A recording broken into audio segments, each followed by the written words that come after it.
Bulatkan tekad, kuatkan hati, negeri ini memanggilmu kawan. Belajar, bergerak, berbagi untuk negeri. Guru penggerak, majukan pendidikan. Guru penggerak menghamba pada murid. Kreatif, rancang pembelajaran.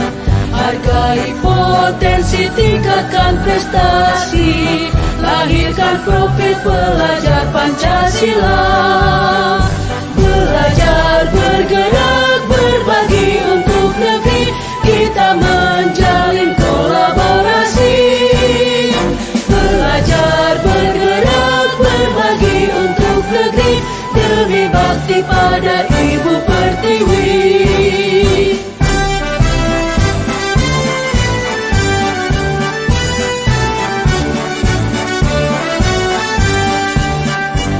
Bulatkan tekad, kuatkan hati, negeri ini memanggilmu kawan.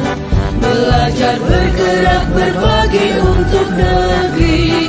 Guru penggerak, majukan pendidikan. Guru penggerak menghamba pada murid.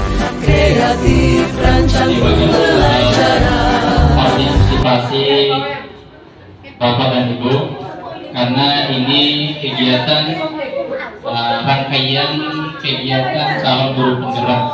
Kami berdua ini mengharapkan kesabaran partisipasi Bapak dan Ibu terkait tentang salah satu rancangan atau kegiatan calon guru penggerak, di mana pada saat ini kami akan menyampaikan pengimbasan pemahaman budaya positif yang insya Allah nantinya akan disampaikan oleh Pak Samudin, Sarjana Pendidikan. Silakan.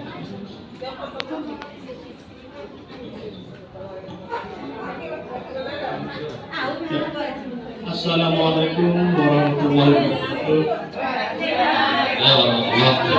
Saya mohon maaf atas waktu yang tersita oleh Bapak Ibu Guru. Baiklah, langsung saja kami sebagai CGP Angkatan 10 akan melakukan pembahasan pemahaman mengenai budaya positif. Jadi budaya positif ini adalah modul yang kami dapat, yaitu dari pembelajaran di Diklat Guru Penggerak modul 1.4. Ya, yaitu modul 1.4 ini tentang budaya positif. Ya, baiklah. Jadi kita sebagai guru tentunya harus memahami bahwa pendidik itu ibaratnya adalah seorang petani. Ya, seperti apa yang pendapat dari Ki Hajar Dewantara, bahwa perbandingan dengan hidup yang seorang petani adalah kita hanya bisa menuntun tumbuhnya padi. Kita tidak bisa merubah padi itu sebagai padi itu dengan atau berubah menjadi tanaman lain. Kita hanya bisa menuntun tumbuhnya padi itu, memperbaiki kondisi tanah, memelihara tanaman padi, memberi pupuk dan sebagainya. Jadi itulah perbandingan kita sebagai guru yang dilakukan oleh Ki Hajar Dewantara.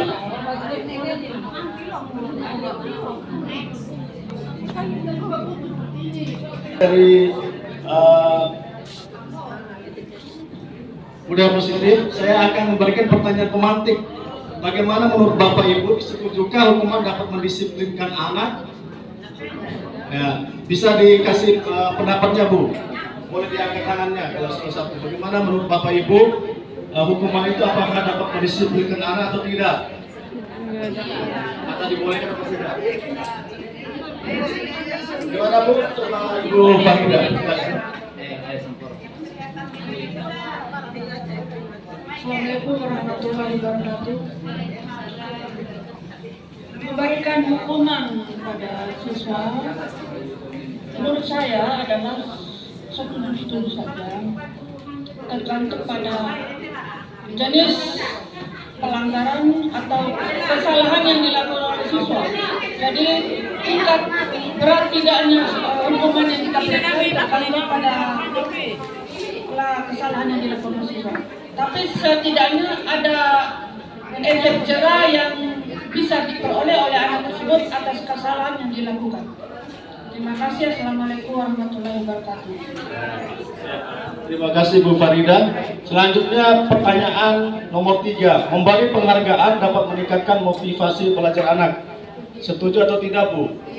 Setuju. Ya, untuk lebih menjelaskan tentang ini, apakah boleh kita memberikan hukuman dan atau penghargaan kepada anak, maka budaya positif ini adalah materi yang berkaitan dengan pertanyaan ini. Selanjutnya, Pak.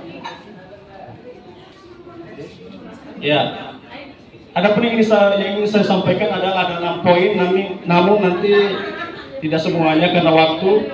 Disiplin positif, yang kedua teori motivasi, keyakinan kelas, keempat kebutuhan dasar manusia, restitusi, dan segitiga restitusi. Lanjut Pak Bram. Ya, yang pertama yaitu tentang disiplin positif dan nilai kebajikan universal. Apakah makna disiplin itu? Berasal dari bahasa Latin, yaitu disiplina, yang artinya belajar. Murid-murid Socrates dan Plato. Ya, nanti dulu.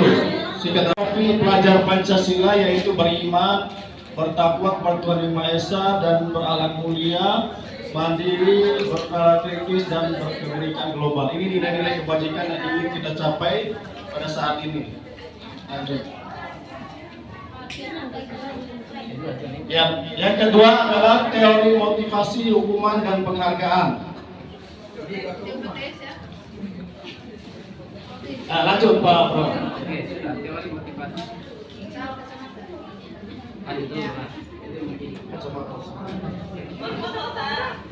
Ya, baiklah, untuk motivasi itu ada 2. Ada motivasi eksternal dan ada motivasi internal. Nanti kita sudah membahas apa yang tadi hukuman dan penghargaan. Hukuman dan penghargaan itu adalah hanya menimbulkan motivasi eksternal dari anak, eksternal yang datang dari luar. Nah, untuk motivasi internal itu adalah motivasi yang datang dari diri. Ini harapan kita semua. Diharapkan pada anak didik kita itu mempunyai motivasi dalam diri mereka, bukan dari motivasi eksternal, karena motivasi eksternal itu hanya bersifat sementara. Jadi pada saat dihukum saja mereka mau belajar, mereka mau melakukan apa yang kita perintahkan. Jadi kalau di saat tidak ada lagi hukuman ataupun penghargaan, mereka kurang kembali kepada kebiasaannya. Jadi kalau tidak ada motivasi dalam diri atau internal, maka tidak ada lagi yang bisa dilakukannya. Lanjut. Ya, ini teori dari Ki Hajar Dewantara mengenai apa itu merdeka. Merdeka itu artinya tidak hanya terlepas dari perintah, akan tetapi juga cakap buat memerintah diri sendiri. Nah, Maju lagi. apa akibat dari hukuman? Hukuman itu dapat mengurangi dan merusak. Ya, dapat mengurangi dan merusak dari karakter siswa. Ya, tempat aja nih. Ya, penghargaan Dihukum oleh dapat menurunkan kualitas, kemudian penghargaan dapat mematikan kreativitas, dan penghargaan dapat mengurangi motivasi intrinsik tadi. Jadi seperti yang kita jelaskan sama, jadi efeknya penghargaan itu sama dengan memberikan hukuman, jadi mengurangi.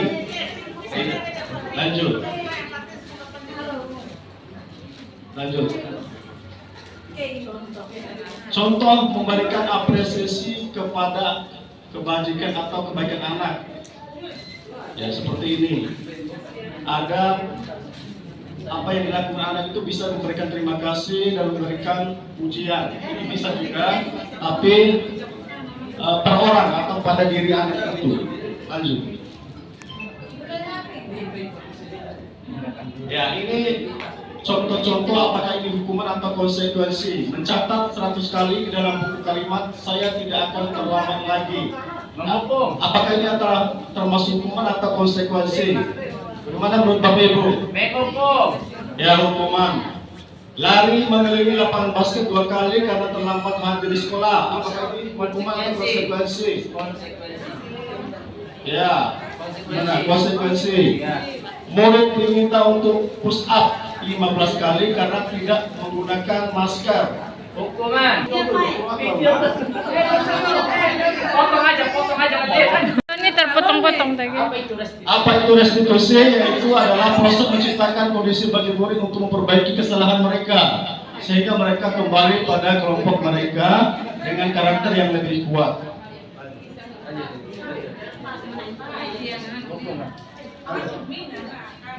Ya, ciri-ciri restitusi: 1. Bukan untuk menebus kesalahan, memperbaiki hubungan, tawaran bukan paksaan. Restitusi menuntut untuk melihat ke dalam diri. Restitusi mencari kebutuhan dasar.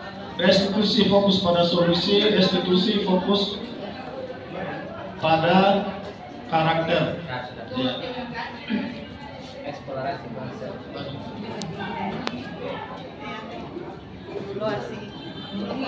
Ya, selanjutnya 9. Iya, ada tadi sudah pertanyaan lo.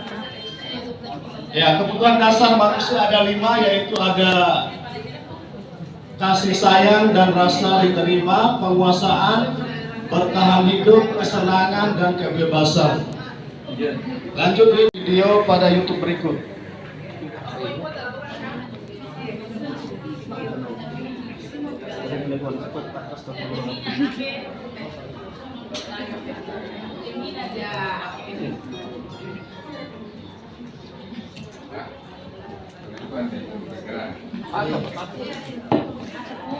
Mantap pemahaman tadi.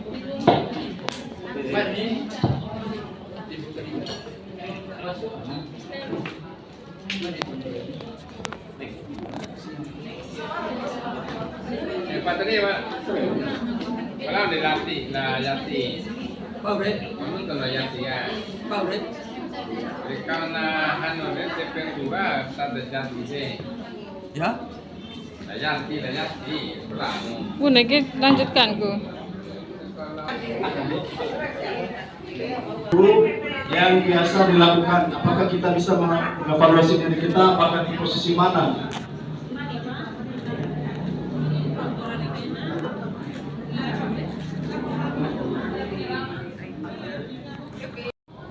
Satu, sebagai penghukum, ini biasanya kalau sebagai penghukum itu menunjuk-nunjuk, menyakiti, menyindir.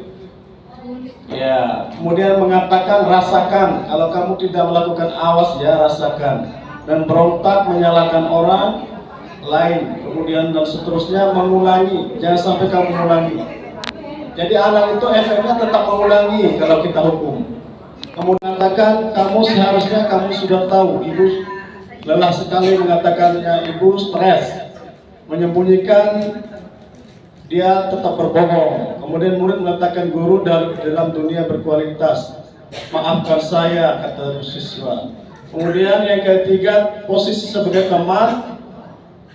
Kemudian yang keempat, posisi pemantau, dan yang kelima adalah posisi manajer. Jadi diharapkan pada kita dapat berposisi atau memposisikan diri sebagai manajer. Jadi ciri-cirinya seperti ini: mengajukan pertanyaan, apa yang diyakini oleh anak diperbaiki, kemudian menguatkan pribadi anak, dan seterusnya memberikan solusi atau cara untuk memperbaiki dari kesalahannya.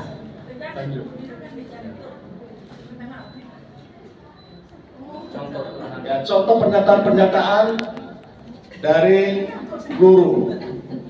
Saya kecewa sekali dengan kamu. Ini adalah contoh dari membuat orang merasa bersalah. Kamu tidak pernah melakukannya, itu sebagai penghukum. Ayolah lakukan demi ibu bapak. Itu adalah sebagai teman. Apakah kamu mau mendapatkan stiker atau bintang hari ini? Adalah posisi pemantau. Bagaimana kamu bisa menyelesaikan masalah ini? Itu adalah contoh posisi manajer. Dan selanjutnya kamu selalu yang paling terakhir. Ini adalah penghukum. Selanjutnya, Bapak Ibu, saya akan menjelaskan mengenai segitiga restitusi.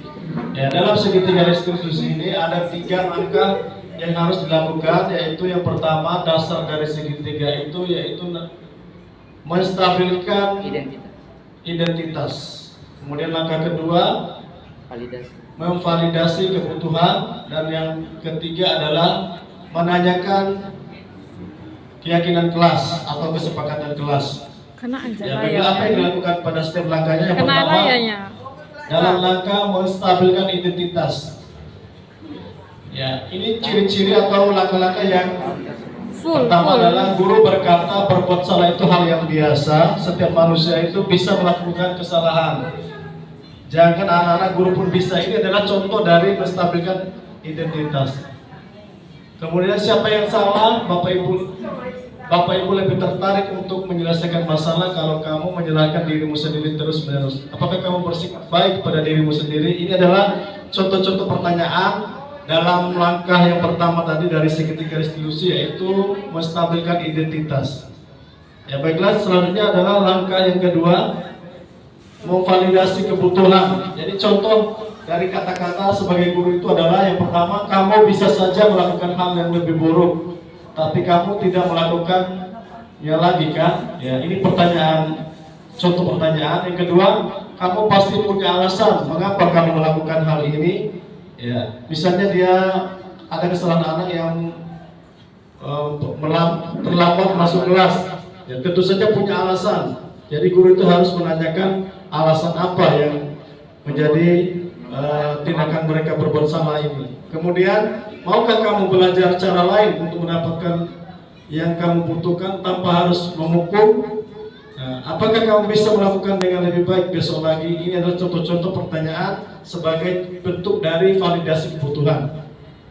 Ya, selanjutnya menanyakan keyakinan. Langkah ketiga yaitu yang pertama, ini contoh-contohnya, apa nilai yang kita percayai di kelas atau di sekolah kita. Jadi misalnya anak itu terlambat, misalnya nilai yang dipercaya itu adalah disiplin dalam menepati waktu. Kemudian nilai-nilai universal apa yang telah kita sepakati. Ini adalah contoh pertanyaan yang bisa dilakukan. Kamu ingin jadi anak seperti apa? Ya. Kemudian apa yang kamu rasakan ketika kamu melakukan itu? Kamu menjadi orang yang seperti apa? Ini adalah contoh-contoh keyakinan langkah ketiga tadi. Sebagai refleksi akhir dari penyampaian saya, Bapak Ibu bisa dapat menjawab pertanyaan yang pertama, hal baru apa yang mengubah paradigma saya yang saya dapatkan? Ya, jadi setelah mendengar dari penyampaian kami atau saya mengenai budaya positif, paradigma baru apa yang mengubah Bapak Ibu? Mungkin bisa dijawab, Pak Pramudia. Baik Pak, terkait tentang hal baru yang saya dapatkan adalah bahwa memberikan hukuman dan penghargaan itu sesuatu hal yang tidak baik yang bisa menyebabkan memberikan hukuman dan dampak kepada anak. Nah, namun yang seharusnya adalah menjadi sebuah manajer bagaimana membuat sebuah kalimat dan kata-kata yang bisa memunculkan nilai-nilai positif pada anak. Mungkin itu aja. Assalamualaikum warahmatullahi wabarakatuh. Ya, terima kasih Pak Pram. Mungkin ada yang lain. Saya akan menjadi among yang seperti apakah setelah mengikuti modul ini. Jadi posisi manajer tadi diharapkan kita mengambil posisi yang lebih idealnya adalah sebagai posisi manajer. Ya, karena itu adalah menerapkan dari segitiga restitusi. Jadi menimbulkan motivasi intrinsik bagi anak. Mungkin hanya itu penyampaian dari saya.